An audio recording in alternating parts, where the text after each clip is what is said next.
இந்த கட்சி 2005 ஆரம்பிச்சு இன்னைக்கு 2011 அடி எடுத்து வைக்கும் பொழுது பொறுக்க முடியாம கலைஞர் அவர்கள் எல்லாருமே பண்ணி என்னுடைய கல்யாண மண்டபத்தை அடிச்சார்.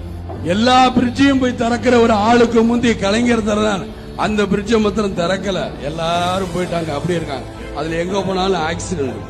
ஓட தெரியாம ஒரு பாலத்தை போட்டாங்க. இப்படி போறதுக்கு இப்படி சுத்தி போட்டாங்க. விஜயகாந்தோட கல்யாண மண்டபம் இப்படி மேல இடிச்சு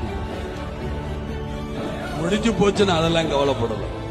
அதுலயும் என்னை நஷ்டப்படுத்தினாங்க.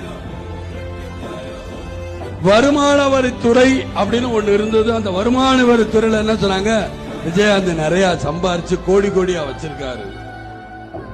வந்து பார்த்தாங்க ஒண்ணும் இல்ல. இருந்தாலும் நோண்டி நோண்டி கணக்கெடுத்தாங்க.